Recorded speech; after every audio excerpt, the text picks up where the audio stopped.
अरुणाचल प्रदेश की ईटानगर राजधानी में मैं और मेरे दोस्त आ पाए, उसके लिए पहले मैं परमेश्वर का बहुत बहुत धन्यवाद कहना चाहता हूँ। हमारी यहाँ अरुणाचल प्रदेश में जो अटल स्मृति वर्ष का कन्वेनर हमारी बड़ा भाई श्री दुंगोली लिबंग जी, जो राज्य का उपाध्यक्ष है, और उनकी टोली को,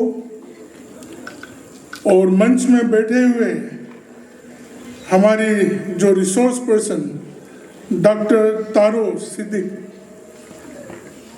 और जितने भी हमारे मंत्रीगण राज्य का, हमारे बड़ा भाई जो पूर्व अध्यक्ष था और आज मंत्री है, और जितने भी मंत्रीगण, एमएलए गण, कोर कमेटी की मेंबर्स, हमारे साथ अरविंद दमानी जी जो युवा मोर्चा की नेशनल एग्जीक्यूटिव है, हमारे साथ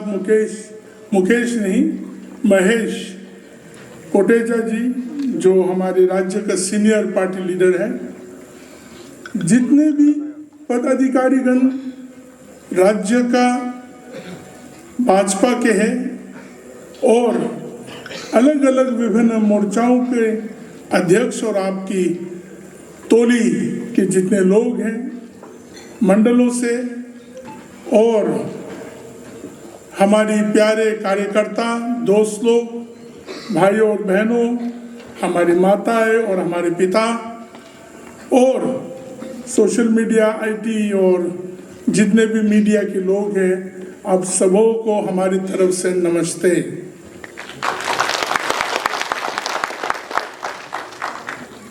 नागालैंड की भाजपा की अध्यक्ष हमारी बेंजामिन यपथोमी जी हैं, एक युवा नेता है और संकल्पित है। उनके तरफ से और नागालैंड की भाजपा की तरफ से अरुणाचल की भाजपा की अध्यक्ष श्री कलिंग मोयोंग जी और सब भाजपा कार्यकर्ता की जो परिवारजन है, आप सबों को नागालैंड की तरफ से नमस्कार। डबल इंजन की सरकार है नागालैंड में, गठबंधन है। हमारे मुख्यमंत्री डॉक्टर नेफ्यूरियो और हमारी बीएलपी लीडर जो वाई पैटर्न जी है वो भाजपा की है, डिप्टी सीएम है, और हमारी नागालैंड प्रदेश की सरकार की तरफ से प्रेमा खंडू जी यशस्वी जो मुख्यमंत्री हमारी अरुणाचल प्रदेश के जो नेता है और मुख्यमंत्री है, और सब मंत्रीगण, एमएलए गण, हमारे साथियों को हम शुभकामनाएं आप सबों को बांटने के लिए यहाँ आया हूँ।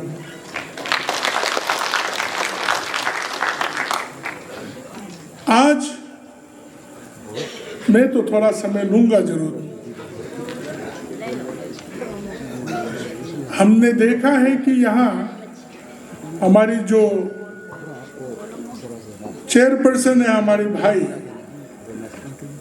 में इतना लाइटिंग है स्टेज में, इतना रोशनी है कि मैं देख रहा था कि वो जो जैकेट लगा रहा है वो देखने में थोड़ा हमारी जनजाति, आउ जनजाति की जैकेट की तरह ही लग रहा था, मगर आंखें छोटा है, थोड़ा दूरी से बैठे हुए थे और मंच में ज़्यादा लाइट है।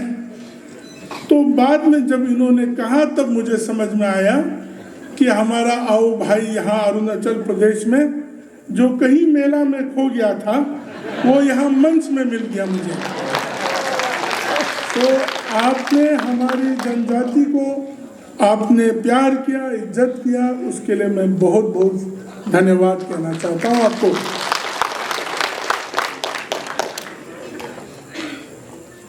अटल जी की स्मृति वर्ष में मुझे ईटानगर आने की कोई इतना बड़ा जरूरत नहीं था, क्योंकि अटल जी की स्मृति यहाँ बहुत जोरदार से चल रहा है और यहाँ की जो टोली है लिबांग जी लेके जितने भी कार्यकर्ता हैं इतना उत्सव से अटल जी की स्मृति को इतना उत्सव से मना रहा है बोल के मुझे मालूम नहीं था।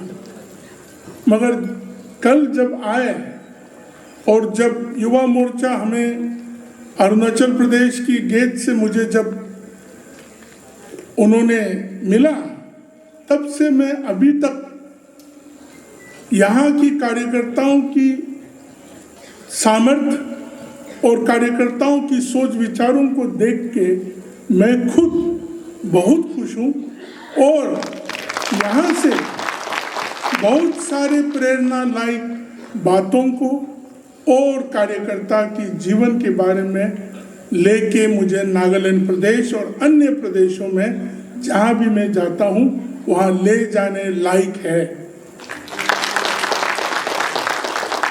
आप लोग ताली मार मार के थक जाएंगे, ज़्यादा मत मारिए,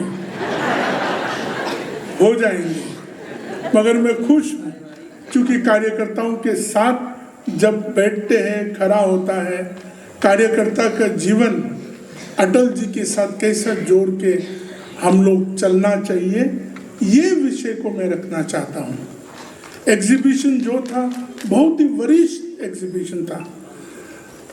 जो टेम्पलेट्स है वो तो सब राज्यों में ऑलमोस्ट सामान्य तरीका से उसी चीज़ों को रखा गया, मगर जो उत्सव के द्वारा हमारी भाजपा की कार्यकर्ता अरुणाचल में रखा और उस चीज़ को पेश किया, वो सबसे बड़ा उन्नति का वजह है, सबसे बड़ा प्रेरणा के लायक है। देखो, फोटो बहुत रख सकते हैं, टेम्पलेट बहुत अलग अलग चीज़ों का रख सकते हैं, मगर लिबांग जी ने भी कहा, संतोष जी उन्होंने कहा था हमारी वीडियो कॉन्फ्रेंस में, भाजपा के कार्यकर्ता जो भी कार्यक्रम करते हैं भावनाओं के साथ, गंभीरता के साथ। गंभीरता की मतलब ये नहीं है कि आप हंसे ना या खुशी ना करें, मगर गंभीरता के साथ की मतलब आप जिस संकल्प से उस कार्यक्रम को कर रहे हैं उसकी ढांचा को अनुवाद करना, वो अंत पंक्ति तक लेके जाना और समझना बहुत जरूरी है। हमें भी मौका मिला उस एग्जीबिशन के भाग लेने में और अटल जी की जीवन का जो प्रेरणा है उस चीज को मुझे दोबारा सीख मिला, वो बहुत महत्वपूर्ण रखते हैं। हमारी मेवराम जी पूर्व अध्यक्ष हमें कह रहे थे वहाँ बैठ के कि स्मृति तो कैसा होगा, कुछ बनाया नहीं, कुछ ऐसा नहीं है। मैं उसको हमारे बड़ा भाई को उस समय जवाब नहीं दिया, क्योंकि उस समय जवाब दे देंगे तो आपको बोलने में दोबारा बोलना पड़ेगा। अटल जी के जीवन का स्मृति आप और हम जो भाजपा की कार्यकर्ता है उसी में स्मृति संपूर्ण होना चाहिए।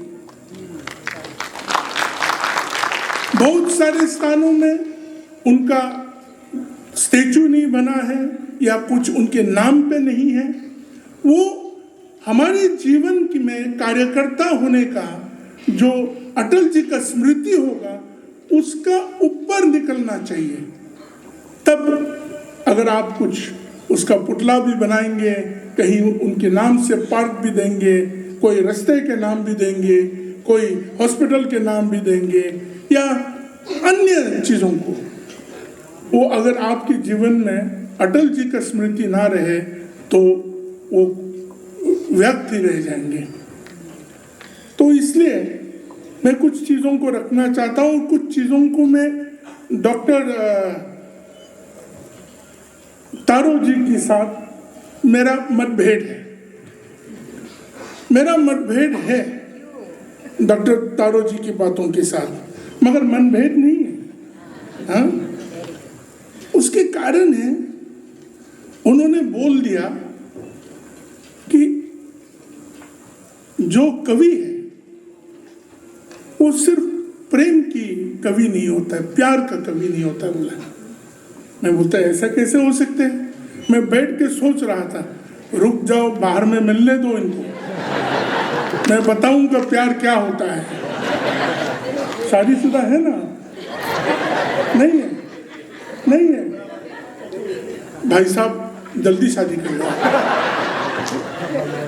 देखो, अटल जी के जीवन में भी प्यार था,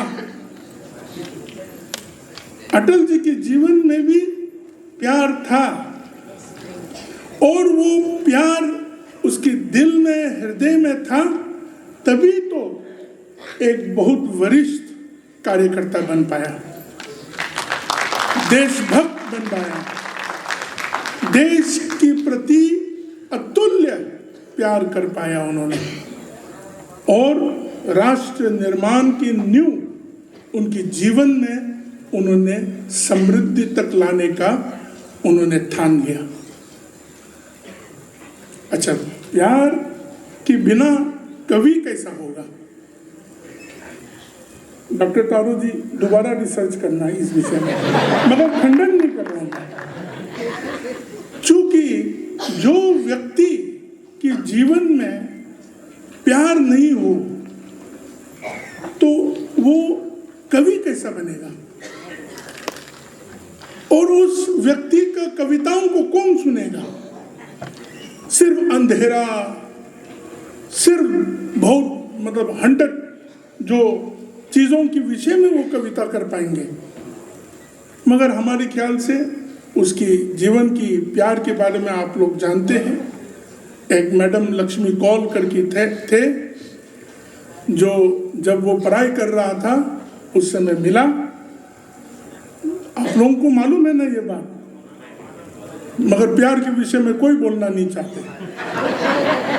जो शादीशुदा लोग विधायकगण हैं वो लोग कदापि बोलना नहीं चाहते, मगर उनके जीवन में प्यार था और वो बेपनाह उस औरत को प्यार किया। और मैंने देखा कुछ रील्स में वो उनके पत्र, उसकी लव लेटर बोलते हैं, वो भी लिखा था। बहुत उनकी मन में जो कुछ था सब निकाल निकाल के लंबा लंबा लिखता था। शायरिया उसकी उभर के उसी में आता था। मगर दुखदायी कहानी ये है कि उस औरत ने भी, कौल जी ने भी पत्र तो वापस लिखा, मगर अटल जी को नहीं मिला। यह भी सत्य बात है। उनका जो अंतिम लंबा पत्र लिखा उसका जवाबी पत्र उनको नहीं मिला। अटल जी प्यार में खोते खोते देश को मिल गया। और समय में लक्ष्मी कौल जी जो था, एक आपके तरह प्रोफेसर के साथ शादी हो गया। सही बात है। और उनकी बच्चे को, बेटी को अटल जी ने अपना बेटी की तरह उन्होंने गोद ले लिया, ऐसे ही हम बोलेंगे, अपना बेटी बना लिया। तो उसका पिताजी शायर था, इसलिए वो शायर नहीं बना। शायर बनने का प्रेरणा प्यार से ही मिला। और अटल जी की तरह प्यार करने वाला हमारे कार्यकर्ताओं के लिए उससे बड़ा कोई और नहीं था और आज भी नहीं है। अटल जी के जीवन के बारे में अगर हम लोग सब जानते हैं, 1924 में ग्वालियर में जन्म हुआ, 25 दिसंबर में जन्म हुआ, ये भी हम जानते हैं। बहुत छोटी उम्र में वो राष्ट्रीय सेवा के लिए वो आरएसएस में ज्वाइन किया। उसका बाद जब डॉक्टर श्यामा प्रसाद मुखर्जी जी उन्होंने इस्तीफा दिया नेहरू जी की कैबिनेट से, उन्होंने एक नया पार्टी फॉर्म किया, भारतीय जनसंघ। उसमें एक कार्यकर्ता, फाउंडिंग कार्यकर्ता के रूप से उन्होंने बहुत मेहनत किया। वो बहुत सामान्य कार्यकर्ता होता था, बहुत ही धीरज रखते हुए, कहीं ना कहीं वो प्रवास में हमेशा होता था, गाँव में जाते थे, लोगों के साथ होते थे, जनताओं के साथ होते थे, लोगों की बातों को सुनते थे और लोगों के साथ भारत देश में ऐसा कोई कोना नहीं रहा होगा जिस राज्य में और जिस स्थान में वो नहीं गया होगा। उसका जन्म तो British India empire, Madhya Pradesh जो सेंट्रल प्रोविंस था उस समय में ग्वालियर में जन्म हुआ, मगर उनका कर्मभूमि उत्तर प्रदेश हो गया। और उसके जीवन में उन्होंने संघर्ष के सिवा कुछ और नहीं पाया। मैं क्यों आप लोगों के सामने कवि से एक कार्यकर्ता, एक प्रधानमंत्री, देशभक्त की बातों को आपके सामने क्यों रख रहा हूं? कल से जब यहां देखा अरुणाचल में बहुत सारे कार्यकर्ता काउंसिलर बनाए, बहुत सारे कार्यकर्ता जिला में कॉर्पोरेटर बना है, बहुत सारे कार्यकर्ता यहाँ विधायकगण हैं, मंत्रीगण हैं, और बहुत सारे कार्यकर्ता इस तरह की आशा रखते हैं, प्रेरणा रखते हैं होने के लिए। हमारी जमाना तो मोदी जी का जमाना है। आज कमल खिल रहा है और इस समय में हम सब कार्यकर्ता को अपने संकल्प अटल जी से लेना चाहिए। बहुत सारे कार्यकर्ता होंगे जो 20, 25, 30, 40 साल से भाजपा में मेहनत कर रहे हैं। जिन लोगों को आज अटल जी को जानने का, अटल जी को मिलने का मौका मिला, उनमें से मैं भी एक हूं, हमारा बेवराम जी भी एक है। हम लोगों को सौभाग्य मिला। उसकी स्वर्गवास से पहले मैं और मेरे कुछ दोस्त, अरविंद जी भी हैं, हम लोग अटल जी के घर गए थे और वो उनके बिस्तर में लेटा हुआ था, अच्छा से बात नहीं कर पा रहा था। हमने दीदी को पूछा कि दीदी एक बार उनके लिए मैं प्रार्थना करना चाहता हूँ। उन्होंने बोला करिए ना। तो अटल जी को छूने का सौभाग्य मिला, उनके पैर में छूने का सौभाग्य मिला, उनके हाथ में छूने का सौभाग्य मिला और उनके लिए प्रार्थना करके निकल आया। 1-2 महीने के बाद जब अगस्त 16 तारीख 2018 में उनका स्वर्गवास होने का बात सुना, तब हम सब विभिन्न राज्यों से भाजपा की अध्यक्ष को बुलाया, राज्य के अध्यक्ष को, और वाघे जी हम दोनों भी वहाँ थे। आप भी उसका अस्थि को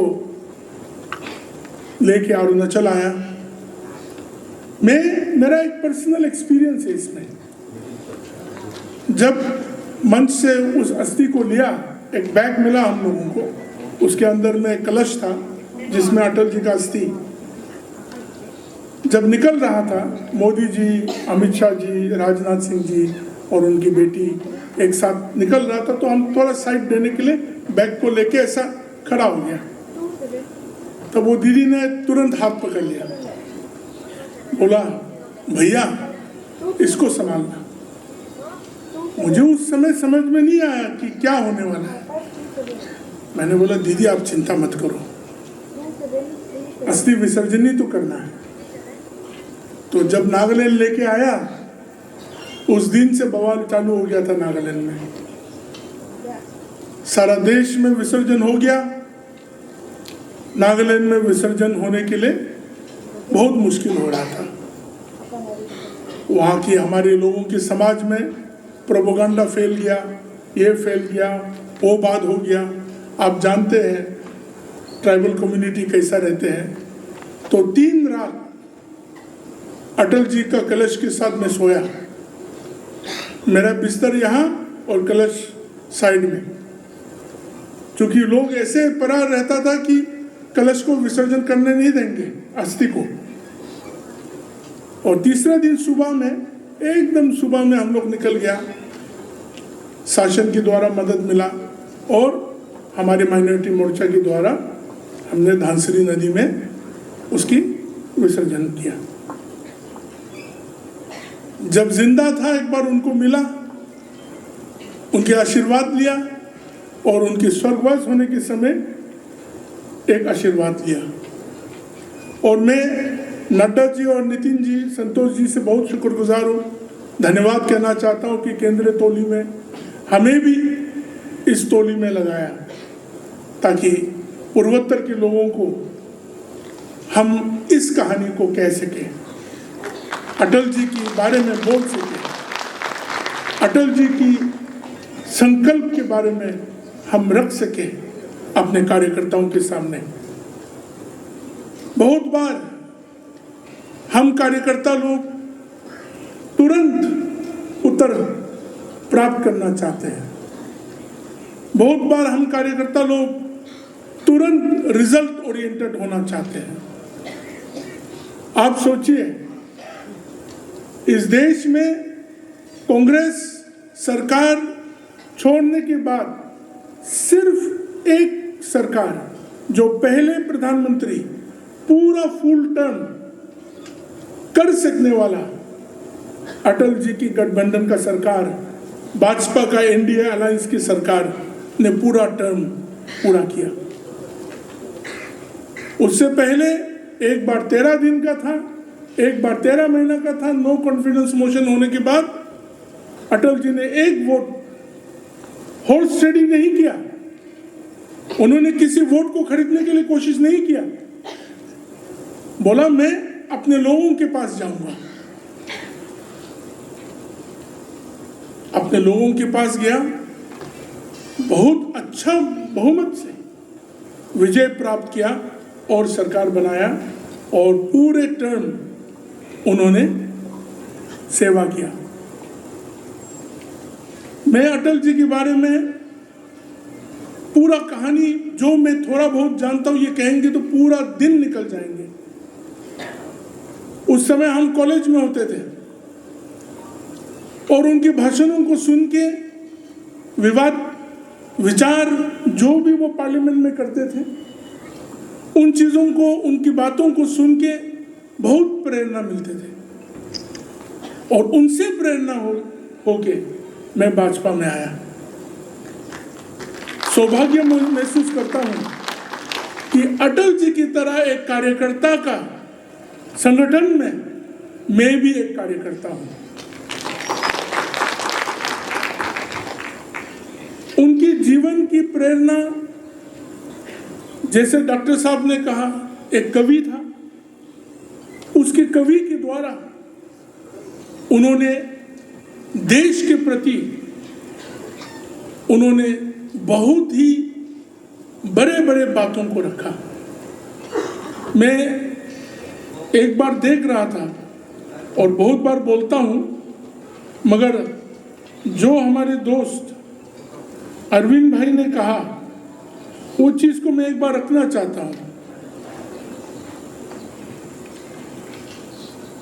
लोग कहते थे कि पदों में कमल नहीं खिलता, लेकिन भारत रत्न अटल बिहारी वाजपेयी जी ने दृढ़ विश्वास के साथ कहा था, अंधेरा छटेगा, सूरज निकलेगा, कमल खिलेगा। आज वही भविष्यवाणी अरुणाचल प्रदेश में सरकार हुआ है। जिस धरती पर देश में सबसे पहले सूरज उगता है, उसी पवित्र भूमि पर आज कमल पूरे सूर्य और गर्भ से साथ खिल चुका है।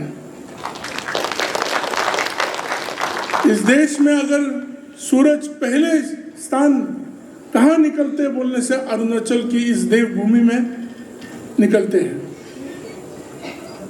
और अगर अरुणाचल प्रदेश विकसित बनेगा, पूर्वोत्तर विकसित बनेगा, तो ये देश विकसित जरूर होगा।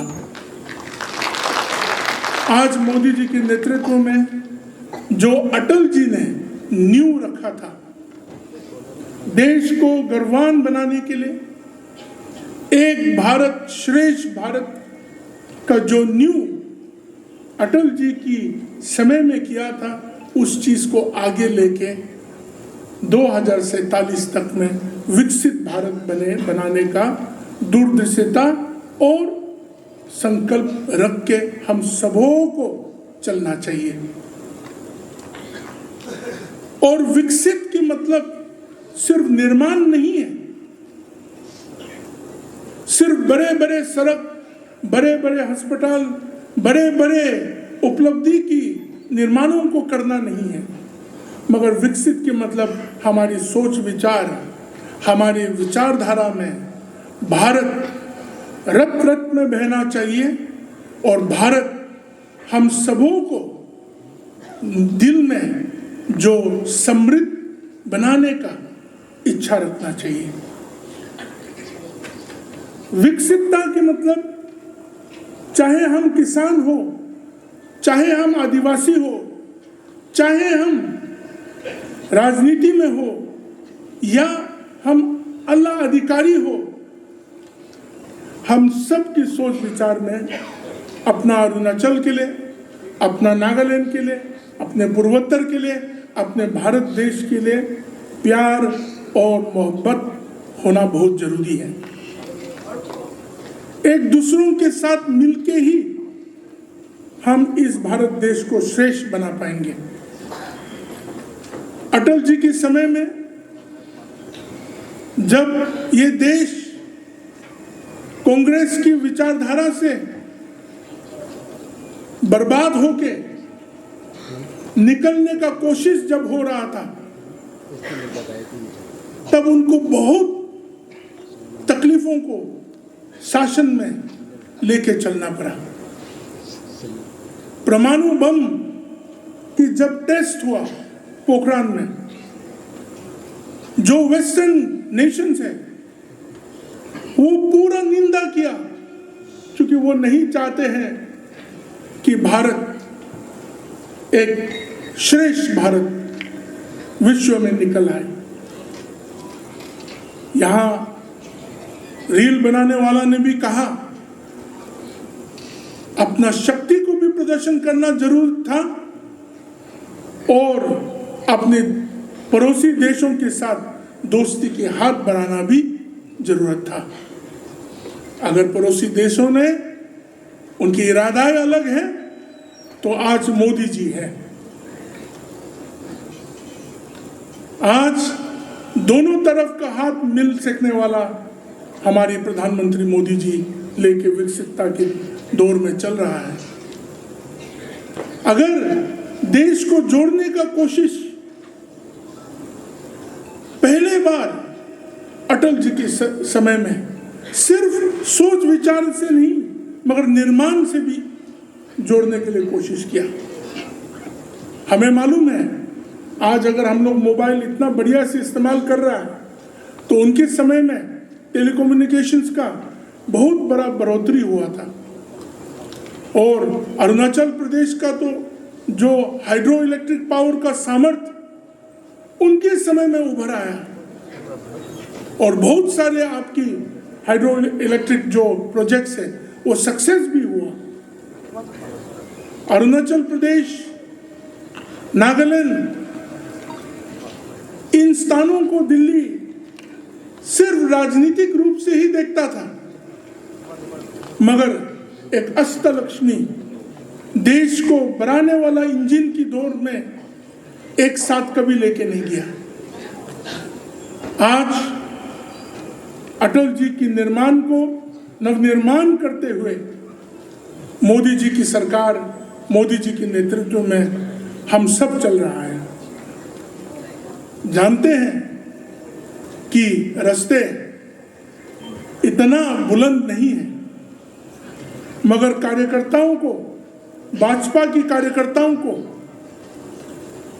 अटल जी के नाम को लेके हमें स्मृति करते हुए, सिर्फ ये अटल स्मृति वर्ष के समय में नहीं मगर उनकी जीवन को हमारे कार्यकर्ता कार्यकाल में स्मृति करते हुए हमें इसके नाम को लेके हमें भाजपा को लेके चलना पड़ेगा। You have to take ownership of Atal ji's way of life, ownership of his leadership, ownership as a कार्यकर्ता, उनके नाम को लेके हमें नया भारत, विकसित भारत तक ले जाने का हम सब कार्यकर्ताओं को संकल्प होना चाहिए। बिना कार्यकर्ता की संगठन मजबूत नहीं होगा।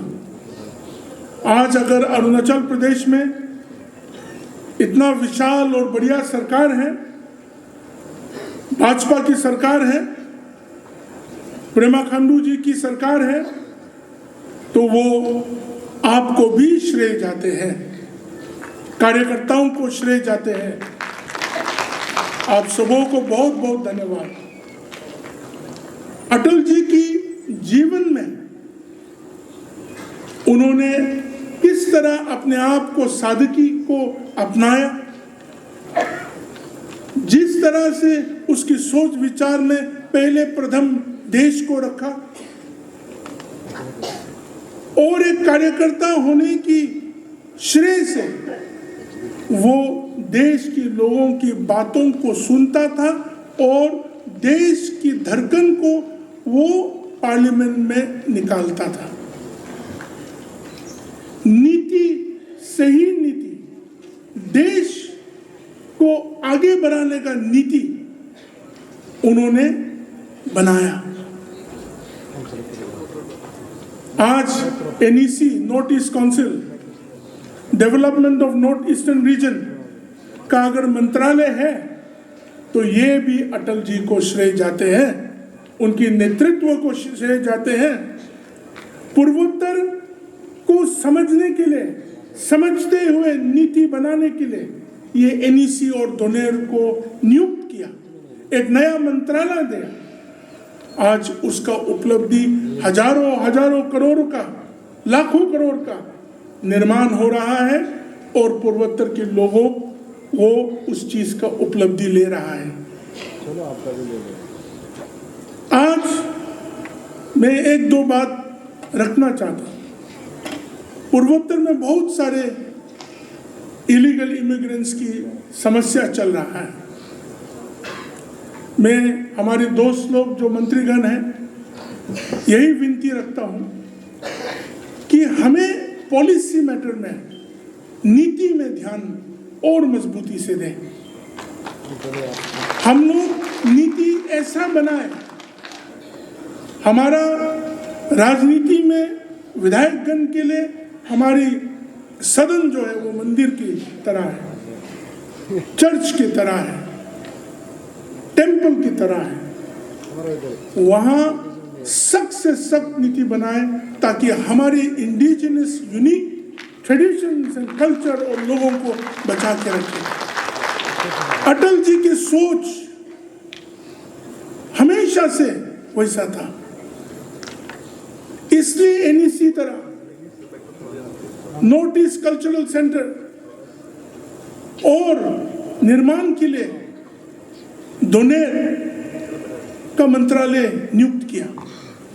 आज हम लोगों का भी कर्तव्य बनते हैं कि हम लोग अपने लोगों को, अपने स्थानीय लोगों को, स्थानीय रीति रिवाज मानने वालों को, स्थानीय संस्कृति, भाषा और परंपराओं को जीवित रखें। और ये भाजपा के नेतृत्व आज भी उसके लिए खड़ा रहता है। आज भी मोदी जी उसके विषय में बात करते हैं और आज भी मोदी जी उसके लिए सहमत होता है। हमारे लोगों से यही विनती है कि हम लोग बहुत ही संयम से और धीरज रखते हुए संकल्पित होके हम अपने क्रियाओं को और लोगों के बारे में हम लोग करें।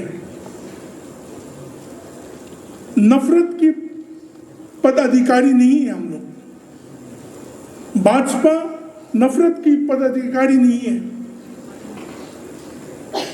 अटल जी निराश भी होता था, वो जब हाथ जोड़ने के लिए वहां लाहौर गया। पाकिस्तान के लोग तो कारगिल की ऊंचाइयों में हमारे देश के प्रति, कश्मीर को हड़पने के लिए सब काम बना चुका था, फिर भी वो निराश नहीं हुआ। राष्ट्रीय एकता के लिए, राष्ट्रीय समृद्धि के लिए उन्होंने अपना जीवन न्यौछावर किया। जब वो फुल टर्म प्रधानमंत्री बना, 73-74 साल की उम्र ऑलरेडी था। आप सोच सकते हैं, मोदी जी तो अभी जवान है और आगे लेके जाएंगे वो। इसलिए हम सब मोदी जी की साथ दें और अटल जी की स्मृति को अपने जीवन में अपनाएं, और हम लोग कार्यकर्ता की जो समृद्धि लेना है वो अपने लिए नहीं, ये तो सौभाग्य है कार्यकर्ता होना, मगर उस समृद्धि को लोगों तक लेके जाए। मैं अरुणाचल प्रदेश की टोली को, जो लिबांग जी के नेतृत्व में है, आप सबों को बहुत बहुत धन्यवाद कहना चाहता हूं कि बहुत अन्य कार्यक्रम में हुआ है। इस चीज के बारे में आप लोग और बढ़ा के लोगों की तक पहुंचाएं। अटल जी प्रधानमंत्री था ऐसा करके नहीं, मगर अटल जी की जीवन के द्वारा किस तरह भाजपा के नेतृत्व में वो स्मृति है कि उनकी जीवन की तरह हम सब अटल जी की तरह जी पाए और हमारे लोगों तक पहुंचाए कि हम बिना सर बिना पूंछ वाला पार्टी नहीं है। हम लोगों की संगठन में विचारधारा से भरा हुआ, संकल्पित होने वाले कार्यकर्ता नेता के साथ ये भारतीय जनता पार्टी आया है। और भारतीय जनता पार्टी के नेतृत्व में हमेशा समर्पण, देश प्रेम और लोगों के लिए समृद्धि पहुंचाने का नीति, सोच विचार और विचारधारा जो आंखों से नहीं देखता है मगर जीवन में अंदर में ही रखते हुए कामों को अंजाम देने का सामर्थ्य रखने वाला संगठन भारतीय जनता पार्टी है। आने वाला समय पूर्वोत्तर के हर एक राज्य को, अरुणाचल प्रदेश को और अन्य क्षेत्रों को विकसित भारत के दौर में ले जाने का स्मृति हम सबों को लेके आगे बढ़ना है। आप सब सोच रहे होंगे कि हम कैसे बनेंगे। आगे पीछे ज्यादा मत देखो, हम सब अपने जीवन के द्वारा जो भी उपलब्धि हो सकते हैं, एक दूसरों को उठाने के लिए, एक दूसरों को बढ़ाने के लिए वो लेके चलना है। सामर्थ्य रहना चाहिए अटल जी की तरह शक्ति प्रदर्शन के लिए भी, मगर प्यार और समृद्धि के हाथ भी बढ़ाने का इच्छा और देश प्रेम होना चाहिए। अटल जी की तरह मेहनत करने वाला व्यक्ति होना चाहिए और अटल जी की तरह न्यू बीज को लगाने वाला व्यक्ति होना चाहिए। हमारे समय में सब कुछ नहीं मिलेंगे, मगर भगवान की कृपा रहा, ईश्वर की कृपा रहा तो आने वाले समय, आने वाली पीढ़ी पूरा समृद्धि में, एकता में, अखंडता में इस अरुणाचल प्रदेश और भारत को एक साथ समृद्धि की दौर में लेके जाएंगे। इसलिए मैं थोड़ा बहुत भावुक हो गया था अटल जी के विषय में सोचते हुए, मगर आप सबों ने बहुत खुशी दिया। मैं अपने बातों को थोड़ा सा विराम देके आप लोगों को सोचने का मौका दे रहा हूं। अटल स्मृति वर्ष जो है, इसके कार्यक्रम तो 31 को खत्म हो जाएंगे, मगर 31 से आगे लेके जाना आप और हम अपने जीवन में स्मृति करना पड़ेगा। अटल जी के नाम को भाजपा की कार्यकर्ता अगर स्मृति ना करे तो कौन करेगा? अटल जी के जीवन से प्रेरणा लेके अगर हम लोग भाजपा के कार्यकर्ता, चाहे ईटानगर शहर में हो, चाहे वो बहुत दूर तवांग में हो या कहीं और हो, हमारे लिबांग साहब तो उन्होंने बोला कि सिर्फ 5 किलोमीटर दूर में चाइना है, उस स्थान से वो आते हैं। वहां के लोगों को भी, सिर्फ कार्यकर्ताओं को नहीं, लोग क्यों भाजपा को मतदान करना चाहिए, क्यों भाजपा को भरोसा करना चाहिए? चूंकि भाजपा भारत निर्माण के लिए भाजपा का पूरा नीति और संकल्प है। भाजपा में लोगों का कमजोरी हो सकता है, इन्ना लोगों का कमजोरी हो सकता है, हमारे पूर्व अध्यक्ष का कमजोरी हो सकते हैं, लिबांग जी का कमजोरी हो सकते हैं, मगर भाजपा की संकल्प में कमजोरी नहीं है, भाजपा की दूरदर्शिता में कमजोरी नहीं है। भाजपा की नियत और विचारधारा अव्वल नंबर का विचारधारा है, एक भारत श्रेष्ठ भारत, देश प्रथम। भारत माता की, भारत माता की, भारत माता की, Atal ji, thank you so much. जाते जाते मैं ये कहूँगा, मैंने जिंदगी में सेल्फी लेने से इतना थकान नहीं हुआ, मगर लेते लेते बहुत खुश हुआ, क्योंकि इतना प्यार करने वाले लोग हमें इतना कभी नहीं मिला। अरुणाचल के बारे में पहले बार हूँ मैं यहाँ। मैं आप लोगों के प्यार को लेके कोहिमा तक जाऊँगा और हमेशा यादगार रहूँगा। कार्यकर्ताओं ने किस तरह हमें और मेरे दोस्तों को रखा, जिस तरह ध्यान दिया, वो सब तो होता है जहाँ भी जाओ, मगर जो प्यार आपने दिया, मुझे भी थोड़ा बहुत कवि होने का प्रेरणा मिल गया। अगर मैं कवि बन गया तो ये हमारी अरुणाचल की माताएं और बहनें और दोस्तों, आपके नाम और आपके श्रेय में जरूर एक कविता लिख के वापस भेजूंगा। जय हिंद।